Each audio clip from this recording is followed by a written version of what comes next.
Educación, qué linda es la cultura, qué lindo es el intelecto. Cuando nosotros nos preparamos convenientemente, da gusto, nos extasiamos escuchando a un profesor de oratoria, expresando con tanta autoridad su clase, dándonos magistrales enseñanzas de lo que tiene que ser. Por eso estamos nosotros hablando hoy de cultura. ¿Qué tenemos que hacer para mejorar nuestra cultura? ¿En qué lugar estamos inmersos en el universo nosotros del intelecto, de la educación? ¿Cómo estamos hoy día con nuestros ciudadanos, con nuestros hijos? David. Así mismo. Juanjo, y acá tengo otro datito así. Bueno, según un informe del Programa para la Evaluación Internacional de Alumnos, PISA sería, bueno, Paraguay no figura al menos entre los peores. Pero de tan mal que estamos ya ni figuramos luego. No me digas. Ya no ni estamos en el figuramos ranking. Directamente estamos excluidos. entramos. No clasificamos ni en el repechaje. No clasificamos ni al mundial ni en esto. Mira, estamos mal. Estamos mal. ¿Y quiénes encabezan los peores? Te digo quiénes encabezan. En realidad encabezan los mejores, dice Hong Kong, Estonia, Finlandia, Canadá, Irlanda, Corea del Sur y Polonia. Y a nivel de América Latina dice que los que estaban un poquito mejor, que ya dijimos hace rato, que era Chile, Uruguay y Costa Rica, igual no alcanzaron el promedio ideal, que sería de 487 puntos. Qué impresionante, Gaby, qué impresionante. Pero felizmente, Gaby, tenemos nosotros una reserva importantísima de grandes cultores de nuestra cultura, para la redundancia, grandes profesores de historia que han dejado patentado sus obras, que las generaciones van a echarle mano seguramente, al menos si se sigue promoviendo la cultura, de saber nuestra historia, el comienzo, que Paraguay también tuvo su prehistoria. Yo me acuerdo, Gaby, era vendedor de libros, sí, y me tragaba los libros, me acuerdo. Ahí yo entendí, Paraguay también tuvo su prehistoria. ¿Sabés quién hacía la parte de la prehistoria? ¿Quién? Gato Chasesardi. Atendé, gran personaje, escribió la parte cultural de la prehistoria paraguaya. Luego viene el colonialismo, neocolonialismo, después la era actual, la era moderna, y grandes historiadores están ahí habiendo escrito esos libros, que eran Milo Rivarola, Jerónimo Irala Burgos, Beatriz González Odone, Aníbal Fernández. O sea que tenemos una gran variedad de historiadores que creo que Paraguay tiene garantizada su cultura. Solamente es cuestión de echarle mano a esos libros que han dejado. Justamente, y mira que es una tarea muy difícil la que tiene el profesor o la profesora de historia, porque le tiene que atrapar a sus alumnos, y no todos los profesores de historia es como que te motivan sus clases, porque te tiene que dar gusto también, porque si no tiende mucho a aburrir, ¿verdad? Como que es todo más leído y cuentan así, entonces una tarea difícil es lo que tienen los profes de historia. Claro, claro que sí. De repente, porque antes era arreglazo limpio el tema, cuando uno estaba desatento, arreglazo limpio. Había profesores que incrustaban sus uñas largas a veces en las orejas, en los glóbulos de la oreja, sí.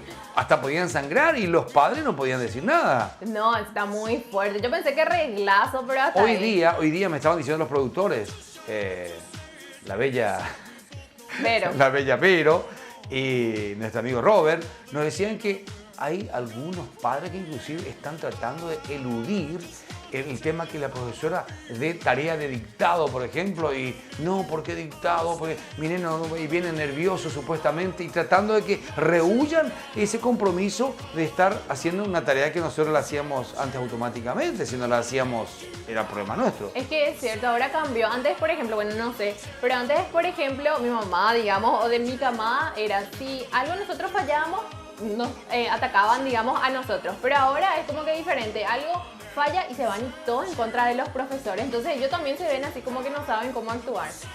Claro. Gaby, ¿por qué no mandamos a ver, de repente va a estar hablando una autoridad en el tema? Así es. ¿A quién enviamos?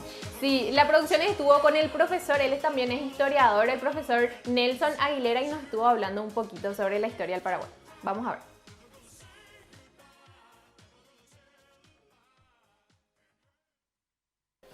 Hola, yo soy el profesor Nelson Aguilera y me gustaría hablar contigo en este tiempo sobre historia.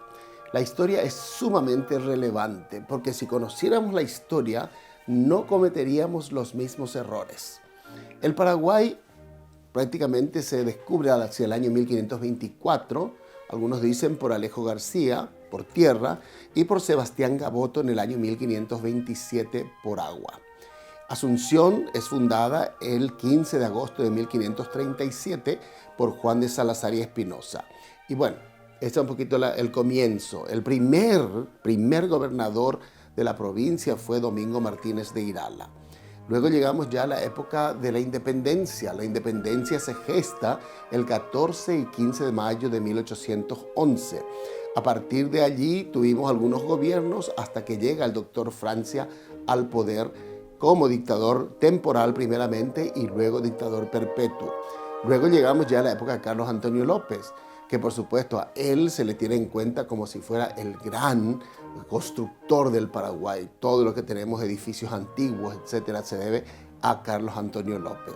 Pero tampoco era muy santo, que digamos. Tenía sus cositas también Carlos Antonio López. Dependía del humor, cómo se levantaba para poder decidir ciertas cosas. Se cuenta de un hombre que dijo de él que era el diablo en encarnación y desde allí lo mandó traer y lo mandó fusilar. Bueno, todos tenemos sombras y todos tenemos luces, hasta que llegamos ya con Francisco Solano López y Madame Lynch. Madame Lynch, un personaje muy característico, que a mí me gustó mucho, porque me parece que es una mujer con muchas luces y sombras. Yo la llamo una reina sin corona en esta novela, que por supuesto la novela es una mezcla de ficción y también una mezcla de historia pura. Pasamos de la posguerra y de la posguerra, por supuesto, a constantes revoluciones, etcétera, etcétera, hasta llegar a 1928, que ya comienza el problema del Chaco.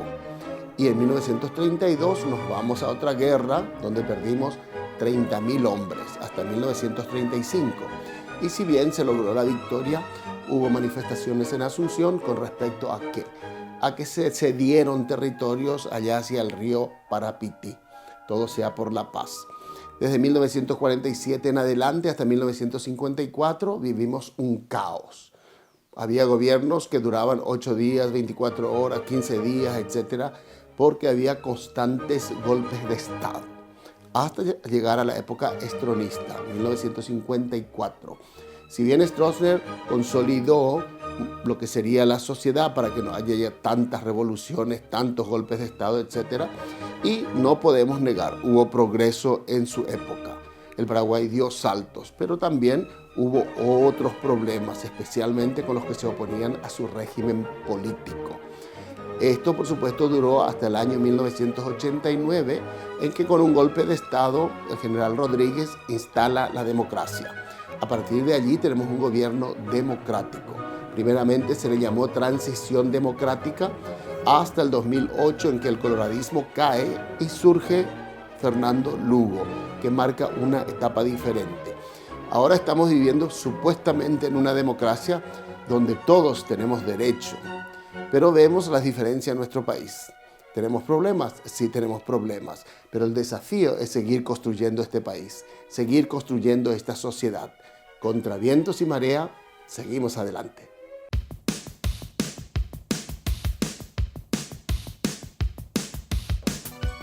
Gaby, me encantó el profesor Nelson Aguilera. ¡Qué eminencia! ¡Qué eminencia!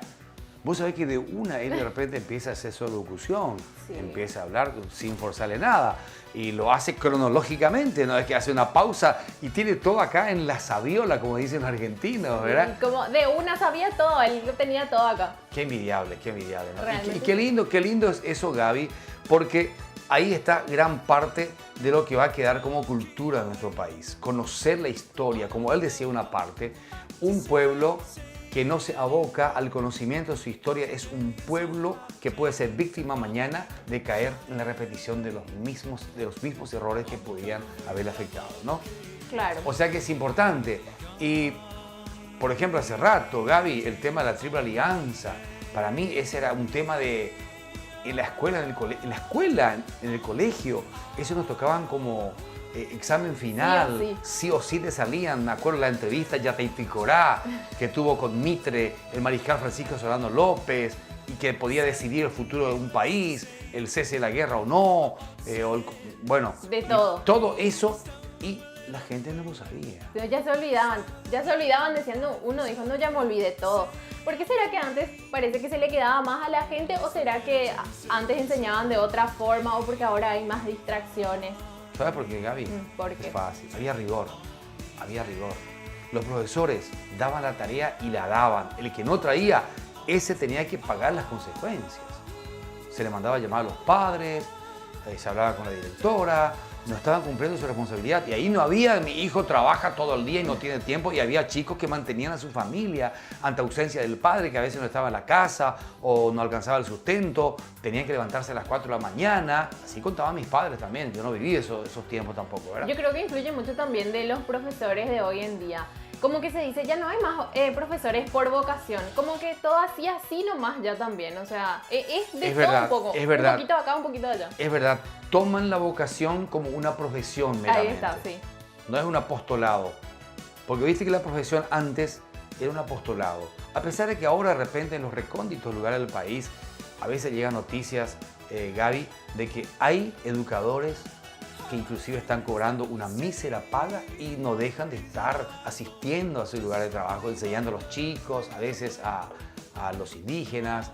Y para mí eso es plausible, eso es de repente... Y esos son los verdaderos profesores por vocación, porque es lo que les nace y lo que les gusta. Y después están los otros que, como vos decís, por profesión y porque tienen que hacer. Y ahí vamos. Claro, pero qué importante, Gaby, es estar culturizado siempre, porque eso marca la personalidad de un ciudadano y de un país.